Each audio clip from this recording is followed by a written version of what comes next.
Well, good morning, good afternoon, good evening, good middle of the night, depending on where you are. I'm Al Hahn. I'm the Executive Director of the Association of Support Professionals. And we're going to look at some really great websites today. We looked at some yesterday. And today we're going to look at Red Hat, Siemens Digital Industry Software, and Smarsh, a company I wasn't familiar with until they signed up for this year's ASP Best Support Websites activity. So we had a good day yesterday. We looked at 4 websites. We saw a website from Automation Anywhere. We saw websites from Cadence. We saw a website from Dell, and we saw a website from NetApp. And in every case, one of the judges that judged that particular website this year for ASP will be presenting the website and try to point out the reasons why they won an award. What is spectacular about that website and why were they award winners? We have company representatives as well, and I'll be introducing everyone here shortly. But just wanted to kind of give you the lay of the land and give you an idea what to look forward to. We should finish today about 2:40 p.m. Pacific Coast time in the U.S. Or about a couple of hours, well, close between 2 and 3 hours from now. And we finished right on time yesterday, I'm happy to say. That's not always the case, and it assumes we don't have any technical difficulties that delay things. But we're going to do our best to keep everybody moving and show you some really stuff you couldn't see anywhere else. I mean, that's why we're doing this. I started doing this last year. ASP has been scoring websites for people for 26 years. That's a long time, particularly in technology. And some people don't realize technology has been going on that long and even longer. But a few of us are old enough to know that. So we've been doing it a long time. We have refreshed how we do it. Particularly about 5 years ago, we changed our scoring. The judges look at sites and score them in 22 different areas. So it's a very thorough examination of the website. They are not allowed to judge if they worked on that site or if they work for that company or even a direct competitor. If they work for a direct competitor, they aren't allowed to judge. So we vet everyone for, you can't even be a judge unless you pass my personal vetting for your knowledge and experience that's relevant. Then you get vetted again when we try to assign sites to make sure that you don't have a conflict of interest with that particular company that has that site. So we're pretty careful. Everything is as transparent as it can be. The 22 different areas are displayed to the public on our website. You don't have to be a member to look at that. In fact, along with those 22 areas are the actual instructions that the judges receive from us on how to score those. In some cases, we'll tell them if they have this, give them that score. If they have this, give them a different score. So we leave a lot of room for the judges to make judgment, which is what they should do. But we do tell them, if they have a certain number of languages, for example, how to score that. So the instructions leave a lot of room for the judgment and discretion of judges, but they're 22 areas. There's a lot of things to look at. So these people, all our judges are volunteers. They're all independent from us. Not one of them is an ASP employee. I don't judge any sites. And each company that enters this competition receives an individual and very private confidential site report that shows the average scores in all 22 areas compared to the average for all of the companies entering the competition, as well as a lot of judges' comments. And these can run anywhere from a dozen to 20, 30 pages. So they get tons of comments, they get screenshots pointing out, look at this dumb thing you did here. And our judges are not, I would say they're not unkind, but they're also very honest and to the point. If you've got something that needs attention, they're going to bring it to your attention. They will also provide, at our request, the top 3 things that they think should be improved on your site. And even if you're award winner, you still get those things that need to be improved, as you'll find out from some of the company representatives today. So I wanted to introduce our sponsors. I was hoping that we might have their CEO with us, but I don't see him here. Oh, he's in India and it's the middle of the night there, so we'll give him a little leeway on that. But Alok Ramsesari is CEO of Grazidi. They are the parent company of Search Unify, and Search Unify is actually the sponsor. And this is their 2nd year of sponsoring the ASP Best Support Websites. They also this year are sponsoring our newsletter, so we thank them for their support. The money we've received from them, which is generous, allows us to help keep our fees and dues down for our members. So we appreciate their support, and they also help to promote these kinds of activities, such as this event. So thank you to Search Unify and to Grazidi. And with that, I will introduce our first website and the people to be seen. So Christine Bryan is Principal Product Manager of Customer Digital Experience at Red Hat, which Christine, you can explain that, but I assume that means you have everything to do with their self-service website. Absolutely. Yeah. So that's me. Hi, I'm Christine. I sometimes call myself the portal gal. So I work primarily, but not exclusively, on the customer portal at Red Hat. I've been working in digital systems now for quite some time. Probably one of the biggest sites I worked on before this was NASDAQ.com. I've also worked on mass.gov. So Peter, while you're in Boston, if you need to use a state service, you look at the website. I've been there too. It has your fingerprint. And so that's the type of sphere that I've been in before coming to Red Hat. And at Red Hat, I primarily focus on bringing a customer experience first lens to our digital experiences, helping getting us to really empathize with folks who are coming to us and starting from there and then working towards what we need to do after that. Well, Christine, I relate to what you do a lot because, as I mentioned, we changed our scoring 5 years ago, and the biggest change, there were a lot of changes.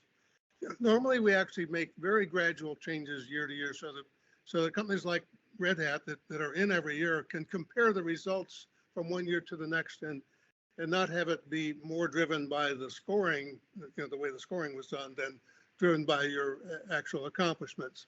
But we hadn't changed that scoring in a big way in probably a decade or two. So 5 years ago, I asked some senior judges to get together and really do a major overhaul. And the biggest change was in your area, customer experience. They also, at one time we had, this was called the top 10, ASP top 10 best support websites. And we changed the number of websites that we award now, but we also changed not only the categories of scoring, but the weighting. So customer experience gets the most weight of anything that we judge now. We still judge many of the same things, not all, and there's a lot of new things, but you're right up our alley, or we're up yours. We believe in the same things, and so I'm always delighted when we have someone that's working with us that is working on the customer experience side, because that's where the difference really is. So with that, I'm going to switch to our judge. Peter Case has been a judge for us for quite a while. Peter, you can tell us how many years. I don't. It's 5. Okay, and he's the director of PTC Digital Technologies. So this word digital or digital technologies, digital experience, the digital word is thrown around quite a lot. But Peter, tell people what it is you actually do for your day job, and then you can talk a bit about your experience as a judge for us, and then you can show us the Red Hat website. Sure thing. And thanks very much, Al, for the introduction, also for the opportunity to speak today. This is my first time speaking and talking about a website, so please bear with me if it's, and share feedback. So first of all, I'm in an equivalent role to Christine, so in charge of digital service technologies at PTC in the IT department. I've been at PTC for a long time, over 20 years. And the first 15 of those years were in the support organization as a support engineer, leading teams of support engineers, eventually then going into the knowledge transition that we made at PTC about 10 years ago now to KCS. So leading the charge really on KCS. I was a knowledge services manager. And then it was a natural transition for me to go into a customer operations team, working on the website, designing a new website for PTC. And then just over the last few years, we then transitioned to IT. All of the customer experience side of customer operations transitioned to IT, and it's really now end-to-end customer experience from initial interest in the product right the way through to renewal. So as I mentioned, I've been an ASP judge for the last 5 years. So that makes it probably the best part of 15 sites that I've judged now. If you've received an assessment from me, you'll know, you probably recognize it. As Al said, there are definitely screenshots in there and examples and plenty of detail about what you're doing well, but also things that can be improved, which is also an important part of it. And it was my pleasure this time around to assess the Red Hat site. It was the first time I've assessed it. I know some other judges who've shared some very positive feedback about the site. So I was delighted when I received the essay from Christine, and it was a great essay. So I wanted to thank Christine as well in advance. It had, I think, 22 pages, and it gave me a very clear picture of the fight or the struggles that Red Hat has. Which I could empathize with, but also your strategy and your problems to solve for your customers. And the things that you were just mentioning now, the customer experience, particularly the simplicity, and you're going to hear this time and time again in the presentation as I walk through. You're very clinical about your information architecture, and it's only really when you have put so much effort in to be very clinical about the taxonomies around product, around the information that you're sharing, the different types of information, different types of documentation, different tools, that you can actually sit on top of this wonderful sort of pyramid, if you like, and produce such a simple and easy to use and familiar customer experience. So I think what it does is masks a significant complexity. So without further ado, if I could just share a screen. What I wanted to say was, or was there a question before I started? I don't know. I was going to say you're certainly mimicking something I say a lot, which is we do want to aim for simple, but simple can be a very expensive word. It takes a lot of work to get to simple. And so I'm delighted that you said that.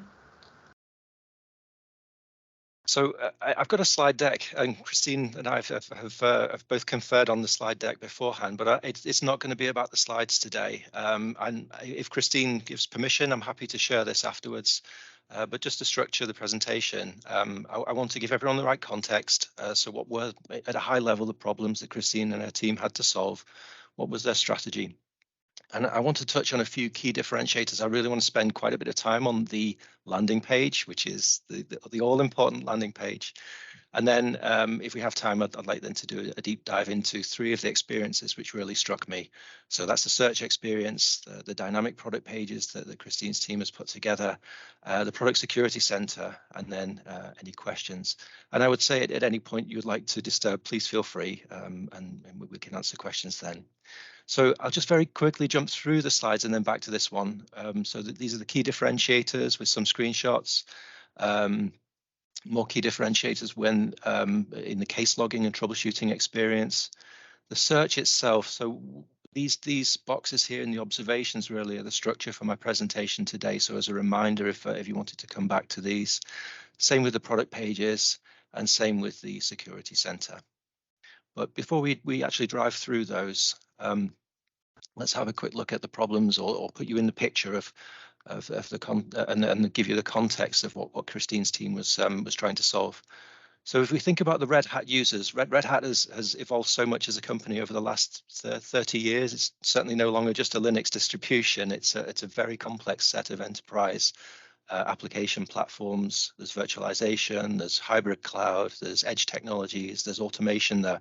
And I know that there are many personas that the site has to handle, but I would think the most common persona is someone who's actually in charge of, or it plays an important role in one of those critical enterprise application platforms. And they are complex, they're integrated in, and they're mission critical for their company.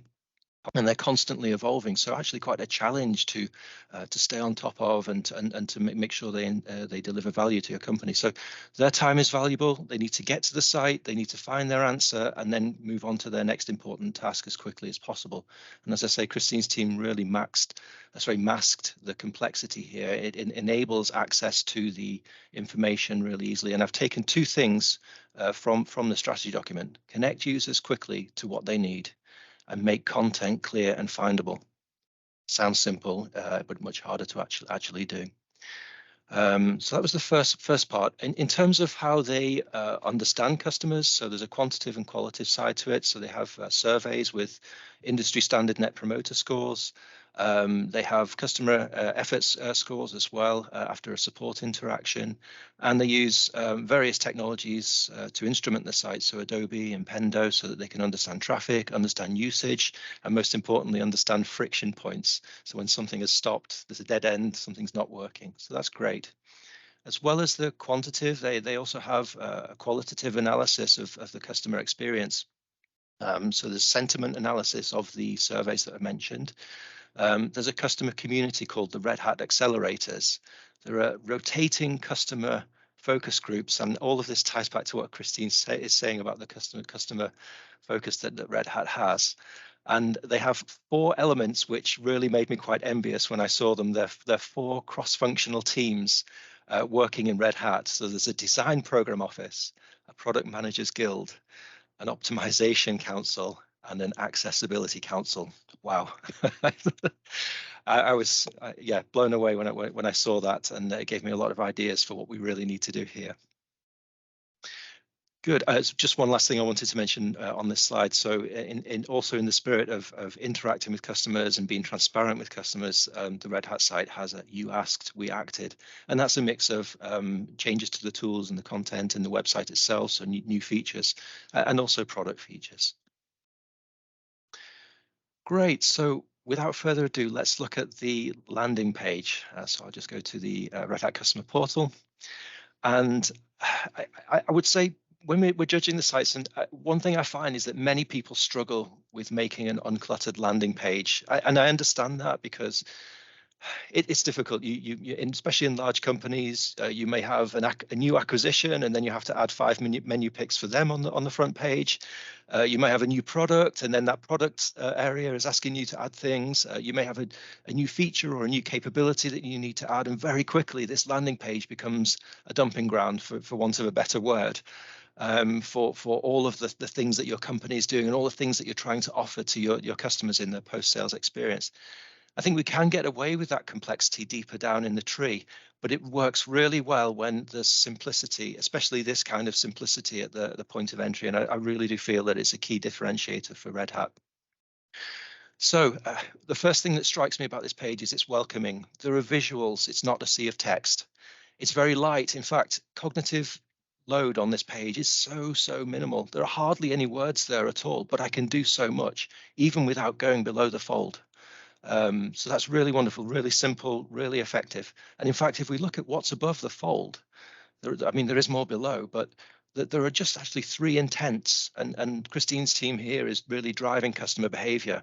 The 3 intents are a search, the getting started, and then they have this promotion item here, a carousel item which is rotating on a frequent basis.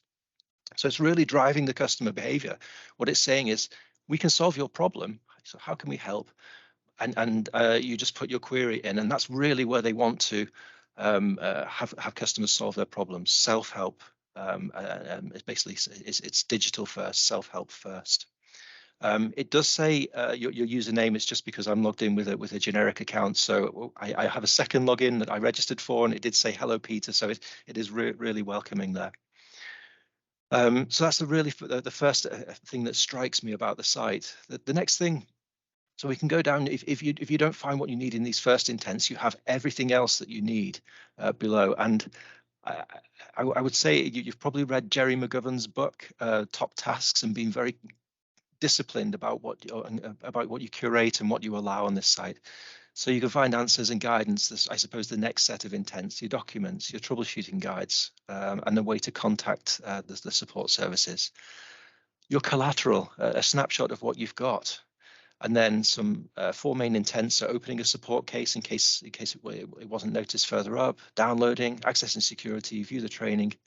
You've got some announcements and training content, and then you've got some what appear to be success paths here. So really, if you have a lot on this page, but you're trying to, if you like, meet the customer's needs above the fold here with the search. So I think this design is really, really clever. Another thing that's really clever that helps with the cognitive load, and it's simple, but I really, really love this, is this gray bar here. So it's unobtrusive. It's a double navigation, but it's a sneaky double navigation because you've used exactly the same color as the address bar. So it's completely unobtrusive, but it's there if you need it. And I hadn't seen that on any of the other sites. So I thought that was a really, really clever use of color. Otherwise, the fonts are very clear. The contrast is very clear. It's just a very striking landing page. And users who are accessing this will be immediately familiar with it. And you cover all main intents. The sizing is good, as I say. There's just a lot of clarity on this page. So really, that's the main thing I wanted to mention about the welcome. So I'll pause there. Are there any questions at all, either for myself or Christine?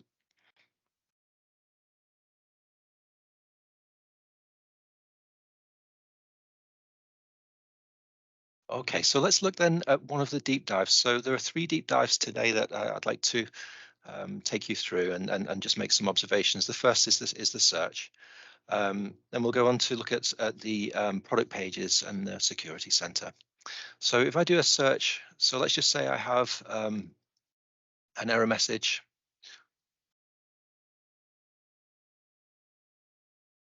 Oh, sorry, I've misspelled it. Right. Let's see. It would be a good thing if it let's see what happens. handles. So actually, that's the last of my of the things I wanted to say, is that it handles 0 result queries really well. So it's not a dead end here. It gives you things that you can do. So actually, it has detected and suggested what I wanted to enter. So process info, buffer overflow. If it really doesn't find anything, then obviously you can go to the various pages. You can go to a troubleshooter. So I thought that was really good. So the search page itself is just a traditional, familiar F-shape design. What I thought was really powerful was the fact that you have just 2 facets. So you've been courageous enough to remove all of the noise from this page. And we do see many searches where they're almost afraid to take the search facets away from the left-hand side. And you see things like the release values and the technical areas and when it was created and what was the scope of the content. There are no tabs along the top. There's just a very simple shape to the page with 2 facets. The most powerful ones, of course, so product, a very powerful filter. You probably remove 90% of the other things in the index, and then content type. So I thought that was great at removing distractions. You have the results page itself is just, again, very clear font, very clear spacing, very great contrast. The users don't have to scan much from left to right. So that's another error we sometimes, or misstep, if you like, we sometimes see on search pages, where there's a very long string of text to read, and scanning left to right is very difficult for the users. It's actually quite central. So you've been courageous enough to leave the space here, and that's okay, because you have this short reading pane. It's easy to scan. That's really great. You have the content type above each item, and then I presume when it was last updated. And obviously, it's clear, a clear affordance to the user that each title is a hyperlink. So really great. So other things I wanted to mention was the type ahead. Oh, sorry. So you can see here I have a list of items that I can choose from. So I'll choose one of those.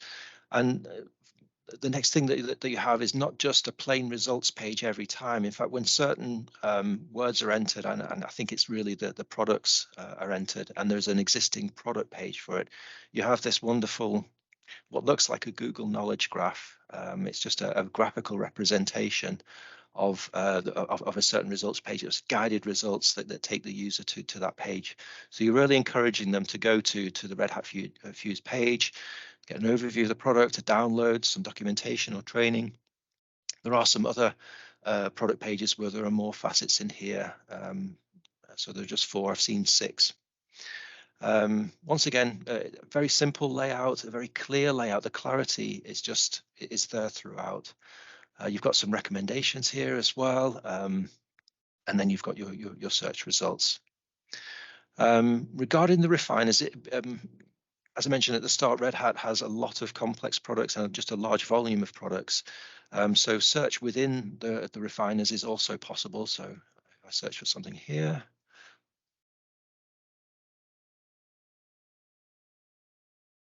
which is more ambiguous, it's not sure which product I'm going for.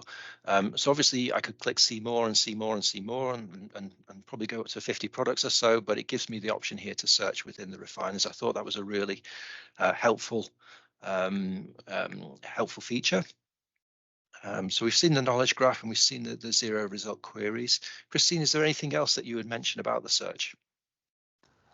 I'm trying to think back to what we mentioned about the search. I will say something that I do want to say is that occasionally you can in fact see versions as a filterable thing here.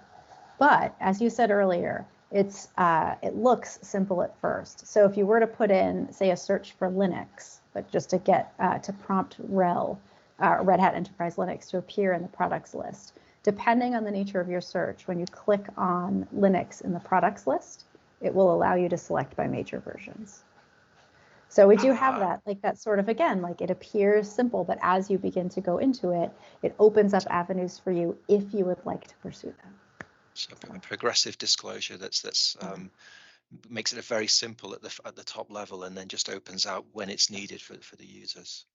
And I wanted to ask, obviously it's not in there, but I know that Red Hat, obviously you have a lot of your own platforms that you can publish web pages on. And is the search, without mentioning any names, is it an open source search that you've fully built and customized yourself? So all of this is essentially homegrown search rather than a proprietary? So for the most part, we actually try to use open source solutions that are common to other enterprises. So homegrown and proprietary are interesting words to use there. We do not build everything custom. We do try to work with communities and see what's out there and see what other people are using. And we try and give back to communities as well as we go. And we've discussed how we can take some of the things that we've built to manage our own search and how to give them back to other people who are making open source websites, large enterprise ones as well. So mentioning no names. Thank you. So one of the things I wanted to mention before is the ability to get back to the customer portal at any point. Again, you have this, obviously the Red Hat is always there, and you're able to navigate back, so you're never stuck or never lost.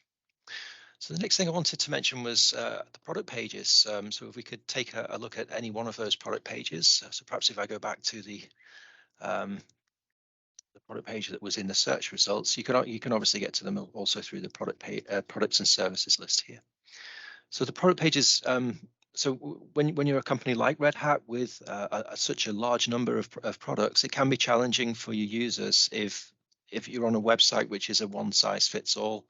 With product being such a powerful filter, it obviously filters everything down to that specific product. It's a one-stop. It's a place where you create fans who keep coming back to learn more about the product and get latest information about the product. So I think that the team has done a really good job here of essentially curating and building a common format for the product pages that customers can just keep coming back to for all of their needs that perhaps they don't find on the very simple front end portal. So as I say, it's a one-stop. It's got several sections to it. It's The background behind this is, and I understood from the essay, is it's a single page application, all API driven. So if anything changes in real time, if there's a new document about this particular product, if there's a new download, it's either low maintenance or zero maintenance for the page.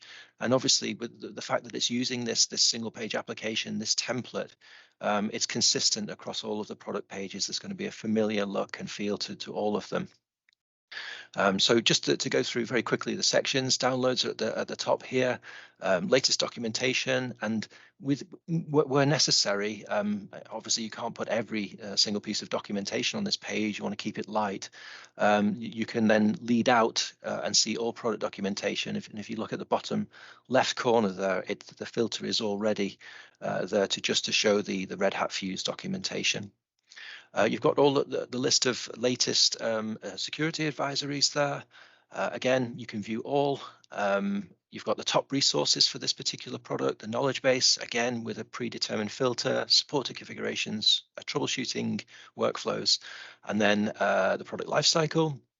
And then all of the product pages have this ability to get support at the bottom. So again, the customer behavior is certainly being driven by the experience. The expectation is that you can find your answer at the top part of the page, and then it leads out nicely to getting support through one of the three major channels that Red Hat has if your question isn't answered above. So I thought that was a really great addition, and perhaps with the other entrance into the ASP Online, if you haven't had product pages, this would certainly be a motivation to start with them. I think they're extremely helpful for your customers. Christine, is there anything else that you would share about how product pages are working for you? Sure. I do think that you're absolutely right. These are very data-based pages, and it is very driven by underlying mechanisms. They are no edit required in order to push the data through if the underlying data changes.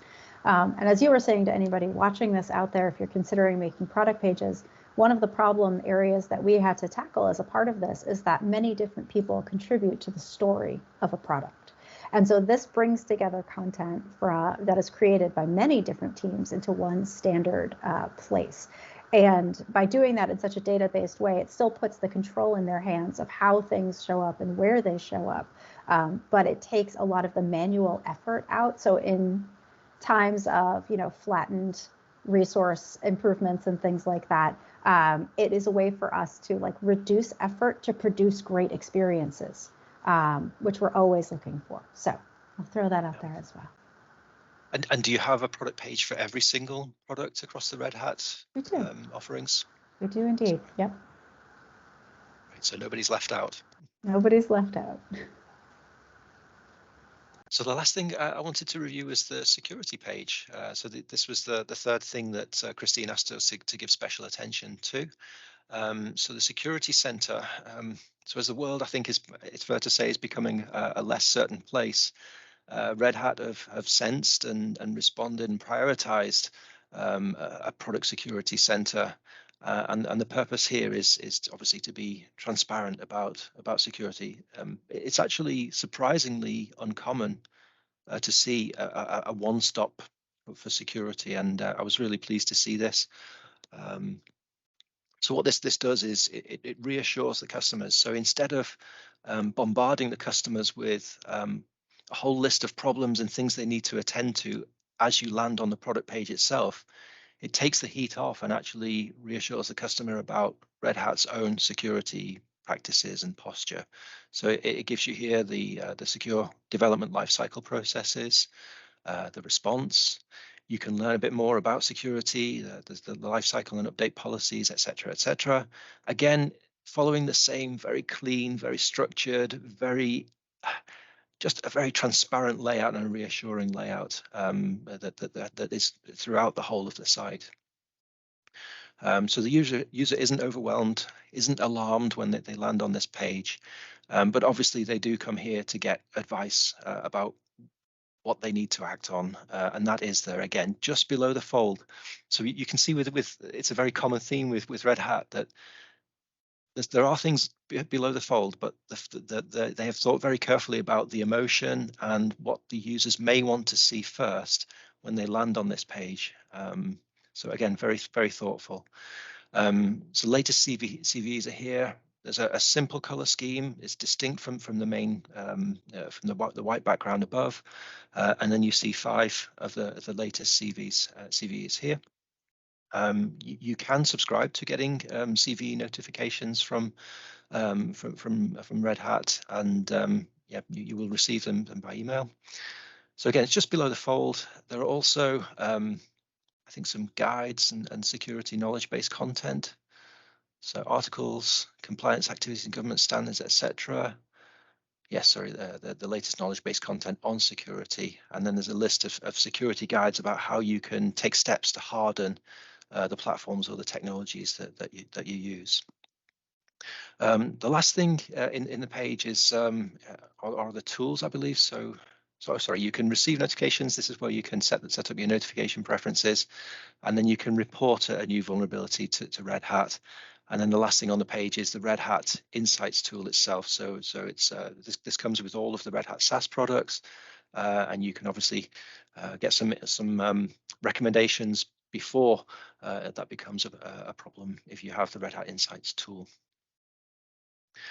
So we're slightly ahead of time, so 10 minutes ahead of time, and that leaves some time for everybody's questions about the Red Hat site. Christine, was there anything else that you would like me to take the users through? To take the audience through? Oh, I think that was really fantastic. Thank you so much for all your time reviewing this, and thank you to any of the other judges. It was really gratifying to me to hear you say that people weren't alarmed when they get here. Oftentimes when we're talking about, you're right, we have many people, many different kinds of people who visit a site this big, right? But one of the stories we always try and remember is, okay, what if someone is coming to our website and they are having a very bad day? Something has gone wrong. How can we make it so that their day not only doesn't get any worse, but gets better? And so that underlying feeling of wanting to make it as fast as possible to make a human being's day better, whether that's finding self-help, getting to support quickly, whatever it is we need to do, our job is to help make your day better. And so it was really lovely to hear that you talked about the emotion, because that drives a lot of what we think about when we think about customer success. So thank you for that. So I'm watching for questions. I don't see any yet. If you have a question, put it into chat, please. But there were some comments. Oh, hang a minute. Please, here's one from Dave Pease at Ruckus Wireless. Could you talk about the process you went through to develop, sorry, I can't, taxonomy? Sure, I definitely can, because it is ongoing. Like with most things, most of the things that we do don't just stop. They don't stop and start. You're not just done and you release it into the world. So when it comes to taxonomy, we're always having conversations about this. When does something, so at Red Hat, we have lots of products, as you've heard, and how do we talk about products? When is something a product and not just an add-on? When does it get the whole story? When do we have supporting content around it? Is that what drives when it gets a certain type of web treatment and things like that? So those are ongoing conversations. Within Red Hat, the stories of how we've arrived at our taxonomy is, I think, really that is a tale of continual refinement. We're always trying to make it better, and sort of the personal philosophy I've adopted here is, if we touch it, make it better. That applies to accessibility, that applies to more things, and we don't just only do that, but it certainly applies to a lot of the different areas as we go. If we touch it, let's make it better. And taxonomy is one of those things. So you can see places where we have really rigorous product standards. Those, which we've developed internally, they involve collaborating with multiple different teams to curate the data set and building out the data set for the purposes that we need on a website like this. Is very different than you might need for a non-support site, because for support, we care about how someone might ask for help. And that means they might use an old product name. Maybe they haven't done an update for a couple of years and they're going to use the old name for something. So we care about historical truth and current truth. So we have to build all of that into our data set as well, so that we can have something like when you go to search and you see our product filters, the product only appears once. So this is an area that I will say, if this is a challenge that you're dealing with today, this is a challenge I bet we all have. It's an interesting space because everybody has a stake in naming things. It's legendarily one of the hardest things to do, right? One of the 3 hardest problems in technology is naming things and counting. And so, so when you start to get to product names, people feel very strongly about it. And when you're bringing in historical information, especially for products that have lasted a long time, like Peter, you were saying, Linux has been out there a while. And some of the other products that we have been out there for a long time. Okay, well, what if the name changed 6 years ago? How do you make sure that that flows through everywhere? And so I will say it is an ongoing thing. It's something we put a lot of time into, and we are continuing to put time into and keep making better, if that makes sense. Okay, we do have questions now. So next, this is probably an easy one. So our friends Francois Tournier says great site, which is coming from her. That's a pretty good compliment. She sees all the best sites in the world and works on a lot of them. Can you share how large your digital experience team is? Absolutely. It's actually not an easy question. So we have more than one digital experience team at Red Hat. We have some folks who focus on our products. We have folks that focus on digital experiences that are more our first half of the funnel, trials, explore kind of oriented. And then we have folks that are focused more on the experience that you see here, which is one of the leading sites at Red Hat for the sort of post-commit experience, shall we say, depending on the structure of how your product is sold. So the digital experience team that we have overall, like within the sort of teams that work on this and a few of the other websites in that post-try experience between designers and engineers is, I think it's a little over 200 folks. However, we are responsible for more than one website. This is a big one, but we have a couple other websites. And also, that doesn't count a lot of the people who contribute content or upstream things. So our digital experience team does not include, that count I just gave you doesn't include the people who work on user management and identity. But we very much care about that. And it impacts everything you see on our site. As you can see, Hello Portal User. It's very, very different than Hello Peter. And all of that is because of the upstream team that manages user accounts and identity. Another team that manages subscriptions. So if we want to show on the customer portal here, because the vibe check we're going for is welcome back, we know you, we can help. So we know you is a huge part of that, but we inherit that information from other people. And then we also have contributing teams from hundreds, if not, actually, I believe it's thousands of other people who contribute content.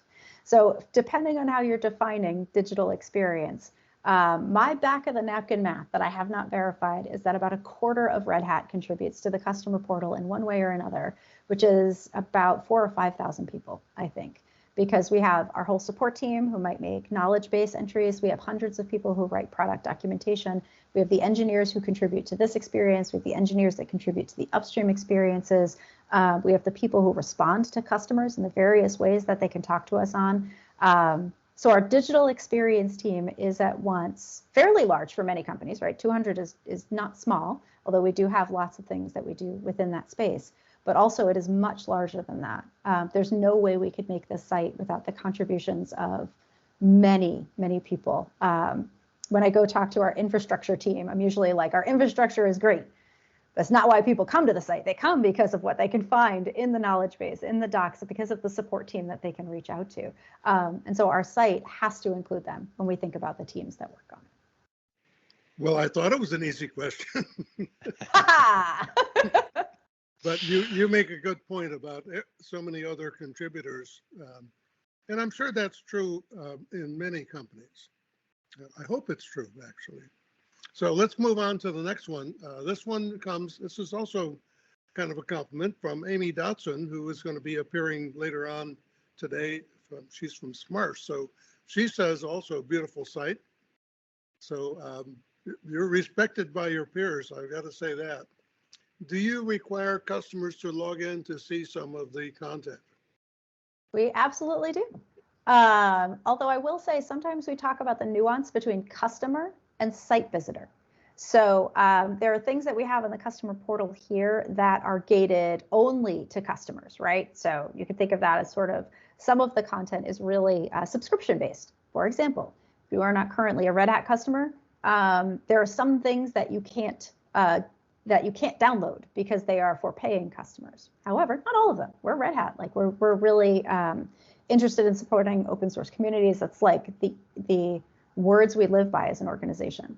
We do require, for example, some people to log in just to see parts of the knowledge base. So some of our content is gated behind things. One of the things we talk about lately is how can we invest our time in things that can't just be scraped and faked by AI content generative companies that are out there. So it's a great question. The answer is yes, we do require customers to log in before they can see some of the content or interact with some of the things. For example, we only allow customers to make support cases. I think that makes sense. But there are things that you can do just by logging in and not being a customer. So for example, under the community area, we have a community forums. Right? You know, everybody has seen forums in their lifetime on the internet.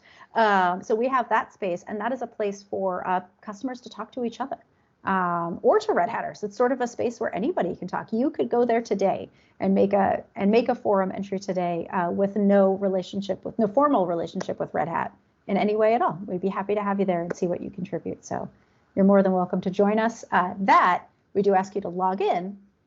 You don't have to be a customer for that.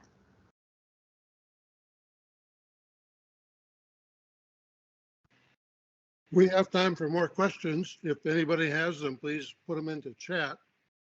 I should mention, Christine, that I think 2 or 3 years ago, you received an award, a special award from us for industry contribution because of all of the information that you so willingly share in your entries, which I believe this was my decision to give you that award based on you coming back year after year and entering, but more importantly, the amount of information you share to other companies, that you allow us to share to the other companies, that I think have really contributed to the state of the art. I mean, I don't mean that in a small way. I mean that your company is a major contributor, I believe, to the movement of technology all over. And it isn't easy to confine that. I mean, in a sense, or it's big because people say, well, it's B2B. Well, no, I'm sorry, B2B and B2C are much closer than they used to be. You can't differentiate quite as easily anymore. So I really thank you on behalf of Red Hat. And, I know a lot of people there, including Paul Lyons, your VP for several years now. But, it's many of you working together, but also it kind of fits, I guess, with your role, with supporting open source. But you have made I just can't quantify how important that contribution is. So I believe that in my heart. I mean, I've been watching this closely. I've been doing this for 11 years, but I was a member before then. I've been in this industry all of my adult life, and I'm not a young man, so that's a long time. Thank you. Well, thank you for saying that. You're absolutely right. I think at some level, all of us at Red Hat are thinking constantly about how we can take whatever it is we make. And I'm not an engineer, so I don't make a website, right? But I do help. So how can I take what I'm making and contribute it back to the community? It's something that's like in the DNA of everybody at Red Hat. And so thank you so much for recognizing it a couple of years ago and again today. And if there's any time that anybody who's sitting on this call today or watching it later has questions about what we're doing, we are open. Our whole ethos is to really be open. So we're happy to take questions today or even later on. If anything we have done can help you, if we could tell you where the thorns are so you can head down the clear path yourself, we're more than happy to share that. You hosted ASP for a face-to-face conference. I don't remember exactly what year it was, maybe 2016, at a guess, something like that. But it was at your headquarters in Raleigh, and so I got to wander. I had to arrive early and stay late because as the person putting it on, but I got to meet a lot of people behind the scenes and got to tour around. And you have a very interesting culture. It was. I've spent I lived and worked in California for a long time, and they're famous for their Silicon Valley culture, but yours is kind of reminded me more of Apple than anybody else, but not, Apple's still very proprietary and you're not. So it was really interesting to get to know the company a little bit. And Paul Lyons, your VP, is still very supportive. He's a member of our members advisory board, and someone I'll actually be talking with next week. So thank you to all of you. So Peter, we didn't mean to shut you up. That's you're fine. welcome to chime in anytime.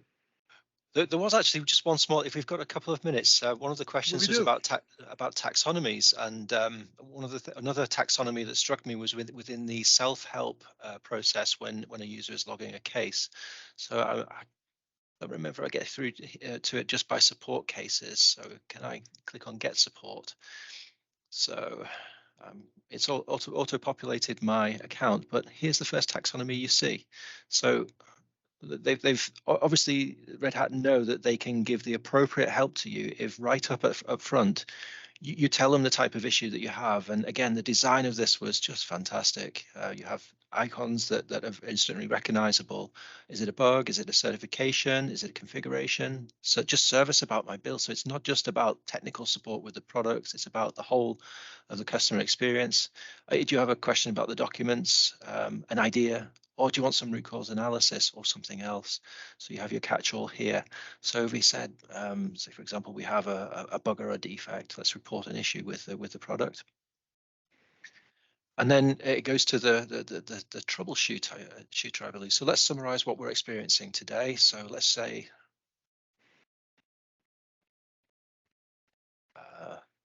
server is let's just, I don't know if I didn't practice this one, so it's kind of ad lib. And let's just see if we can find the Red Hat directory server. Yes, we can. We'll choose a version. And it's recommending something. So it has self-help within the open cases flow. And I know this is becoming more and more common these days, but again, just in line with everything I said before, there's a simplicity and an effectiveness to it. It's very low effort from the user's perspective. I've classified my issue, I've given a short description, I've entered the product and version, and then I've got some suggestions that will hopefully help me resolve my problems. Minimal effort, and I've already got 5 suggestions. I can scroll, so I've got 8 of 24 here. So there's not hundreds or thousands of things I have to read through, and it's just all very, very clear to me. Okay, so looks like someone's upgraded here. Is this if I looked into that, did it exit after an upgrade? Could I get some help? I think that's brilliant. And then if not, well, you can actually upload files to analyze. And Christina, perhaps if you would be better explaining this. Is this log files and that it will automatically parse and then share some recommendations, or is it images, or is it everything? I think I'm going to go with, I think yes to log files. I'm not sure images. If you mean like screenshots, I do not believe we do like screenshot analysis. Like we don't have an AI reading screenshots that's telling us what is in it. But I do believe you can upload log files. I do believe they are parsed. They may drive some suggestions on later pages in the case flow. That's definitely a thing here. And you're right with when you were kind of looking in this, that it's meant to help kind of everybody. Because when we think about it from like a customer success standpoint, I don't want anybody to feel like they need to know which exact part of the website to go to solve their problem. So sort of no matter where you come in, we want to be able to help you. So if you come here and you need customer service, we're not going to be like, please exit and go to the customer service part. Of course, here is how we're going to hook you up with customer service from this entry point. So there's obviously so much going on behind this, but I really love the simplicity of it. Within a couple of steps, you've got plenty of suggestions to resolve, I presume, pretty much any problem with any Red Hat product. It's really great. You know, there's a certain elegance to simplicity, and it is, I think, one of the hardest things to accomplish. There's a saying, and Christine, you said you weren't an engineer, but there's a saying in engineering that, and I may misquote it, so excuse me if I did it slightly off, but basically the design is complete and you've achieved elegance in design when there's nothing left to add, but when there's nothing left to take away. And that's, your company does an extraordinary job. That's just a good job. An extraordinary job of making things that are very complex look easy. And I just have to applaud that. So let's see, I think we might have a question.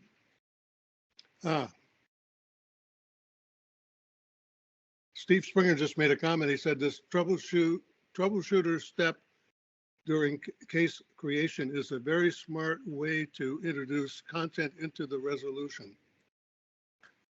So just more of a comment than a question. Thanks, Steve. I think we're about out of time. I want to thank both of you. Peter, it was great to meet you in the video face to face. You know, we've communicated I've communicated with you as a judge for years, but it's always a great thing to have. You know, I think you said 13 years you've been a winner now.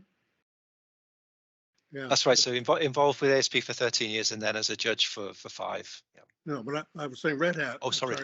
I think Red Hat's been a winner. So Red Hat and Peter, right on the same track, it sounds like. That's right. So Christine, thank you very much for appearing, for all of your explanation, and for being so willing to share. And Peter, thank you for doing such a great job. Thanks for being a judge. You know, yes, thank you. It can be a thankless job in a sense, because up until the last couple of years, we haven't really exposed our judges much. We respected their privacy, maybe too much. So I've been endeavoring the last few years to get judges more exposure, just because it's a mild way for me to thank you. And I think, you know, your hard work and your great work deserves to see the light of day and get the credit that it deserves. So I also thank the other 4 judges from this side and I don't forget how many, 25, 30 judges that judge sites for us this year. So thank you both. And if you take your cameras and your microphones down now, I will get our next thing going. Thank you.